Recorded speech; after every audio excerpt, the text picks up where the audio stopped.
गोपाल चरवाहे की कहानी।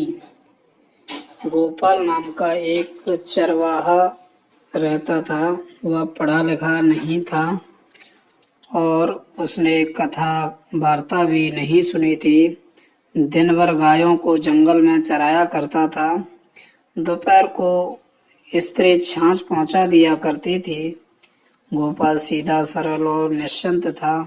उसे राम राम जपने की आदत पड़ गई थी, सो उसका जप वह सुबह शाम थोड़ा बहुत कर लेता था। इस प्रकार उसकी उम्र 50 वर्ष की हो गई। बराबर वाले उसे चिढ़ाया करते थे, राम राम रटने से विमान का पाना इतना आसान नहीं है। एक दिन गोपाल को उसके साथी चिढ़ा रहे थे, तो उसी रास्ते से एक संत जा रहे थे। तो उन्होंने चिढ़ाने वालों से कहा, भाई तुम लोग बड़ी गलती कर रहे हो। भगवान के नाम की महिमा तुम नहीं जानते। यह बूढ़ा चरवाहा यदि इसी प्रकार श्रद्धा से भगवान का नाम लेता रहा तो इसे संसार सागर से पार कर देने वाले गुरु अवश्य ही मिल जाएंगे। भगवान का नाम तो सारे पापों को तुरंत भस्म कर देता है। गोपाल को अब विश्वास हो गया कि मुझे अवश्य ही गुरु मिलेंगे और उनकी कृपा से मैं भगवान का दर्शन करूंगा। वह अब बराबर गुरुदेव की प्रतीक्षा करने लगा। वह सोचता, गुरुजी को मैं झट संत के बताए लक्षणों से पहचान ही लूंगा और उन्हें ताजा दूध भी पिलाऊंगा। वे मुझ पर राजी हो जाएंगे। मेरे गुरु जी बड़े भारी ज्ञानी होंगे, भला उनका ज्ञान मेरी समझ में तो कैसे आ सकता है। मैं तो उनसे एक ही बात पूछूंगा, मुझसे बहुत से झंझट नहीं होंगे। गोपाल की उत्कंठता बहुत ही तीव्र थी। वह बार बार रास्ते पर जाकर देखता, पेड़ पर चढ़कर देखता, लोगों से पूछता, कोई संत इधर नहीं आए हैं। कभी कभी व्याकुल होकर गुरुजी के न आने से रोने लगता और अपने अनदेखे अनजाने गुरु को वह खूब जान चुका था। एक दिन इसी प्रकार की प्रतीक्षा में गोपाल ने दूर से एक संत को आते देखा। उसका हृदय आनंद से पूर्ण हो गया। उसने समझ लिया कि उसके गुरुदेव आ गए। उन्हें ताजा दूध पिलाने के लिए झटपट वह गाय के दूध दुहने बैठ गया। इतने में वे संत पास आ गए। दूध दुहना अधूरा छोड़कर एक हाथ में दूध का बर्तन और दूसरे में अपनी लाठी लिए वह उनके पास आकर खड़ा हो गया। बोला, महाराज तनिक दूध तो पी लो। साधु ने हाथों शब्द में सुना तो रुक गए। गोपाल के हाथ तो फंसे थे। संत के सामने जाकर उसने नतमस्तक किया, सरल भाव से बोला, लो यह दूध भी पी लो और मुझे उपदेश देकर कृतार्थ करो। मुझे भव सागर से पार कर दो महाराज। अब मैं तुम्हारी शरण में आया हूँ। दूध का बर्तन और लाठी एक ओर रखकर वह संत के चरणों से लपट गया। उसके नेत्रों से झरझर आंसू गिरने लगे। संत एक बार तो यह सब देखकर चकित हो गए, फिर गोपाल की सरल भक्ति भाव को देखकर उन्हें बड़ी प्रसन्नता हुई। उन्होंने गोपाल से घर चलकर स्नान करके दीक्षा लेने को कहा। गोपाल बोला, महाराज मुझे तो वन में रहकर गाय चराना ही आता है, स्नान पूजा तो मैं नहीं जानता। घर भी कभी कभी जाता हूँ, मैं गंवार आदमी हूँ। मुझसे बहुत बातें कैसे सदेंगी, मैं उन्हें भूल जाऊंगा। मुझे तो आपको एक बात बतला दें, अभी यह बतला दें कि मैं उसका पालन करूंगा। ऐसे भोले वक्त पर भगवान भी रीझ जाते हैं। तो संत ने मानसिक आसन शुद्धि आदि करके अपने कमंडल के जल से उस पर छींटा मारा और मंत्र देकर बोले, देखो अब तुम्हें जो कुछ खाना हो भगवान गोविंद का भोग लगाकर ही खाया करो।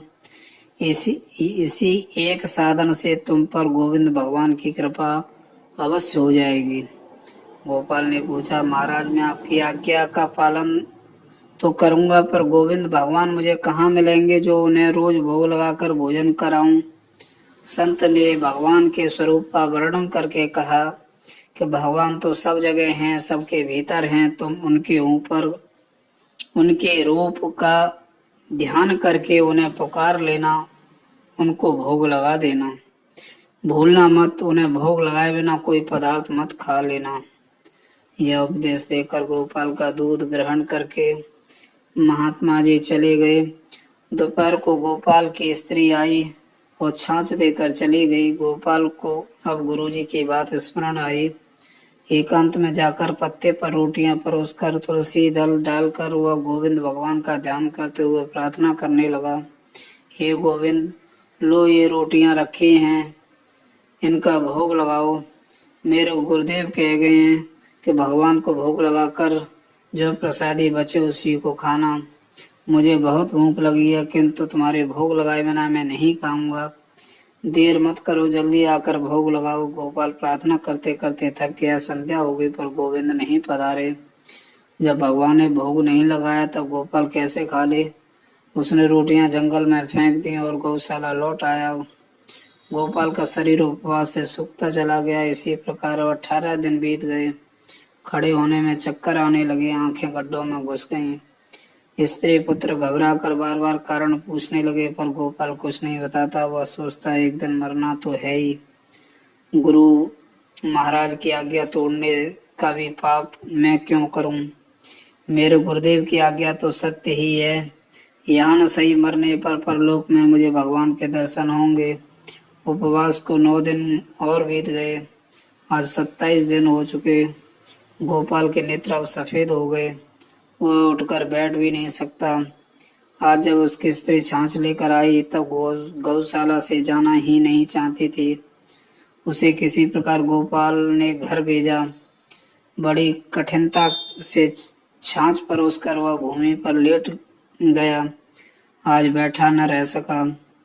उसे अंतिम प्रार्थना करनी है। वह जानता है कि कल फिर प्रार्थना करने को देह में प्राण नहीं रहेंगे। आज वह गोविंद भगवान को रोटी खाने के लिए हृदय से अंतिम बल से पुकारने लगा। यह क्या हुआ? तभी तेज प्रकाश गौशाला में आ गया।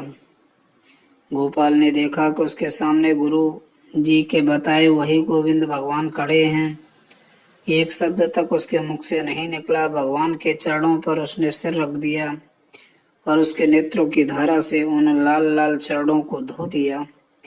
भगवान ने भक्त को गोद में उठा लिया और बोले, गोपाल तू रो मत, देख मैं तेरी सारी रोटियां खाता हूँ। मुझे ऐसा ही अन्न प्रिय है। अब तू यहाँ से घर जा। अब तुझे कोई चिंता नहीं। अपने बंधु बांधवों के साथ सुखपूर्वक जीवन बिता। अंत में तू मेरे गौलोक धाम आएगा। भगवान ने उसकी रोटियां खाईं और उसके लिए प्रसाद छोड़कर अंतर ध्यान हो गए। गोपाल ने जो ही उस प्रसाद को ग्रहण किया उसका हृदय आनंद से भर गया। उसकी भूख प्यास दुर्बलता थकावट सब क्षण भर में ही दूर हो गई। आज 27 दिन के उपवास की भूख प्यास दुर्बलता सब दूर हो गई। बोलो गोविंद भगवान की जय।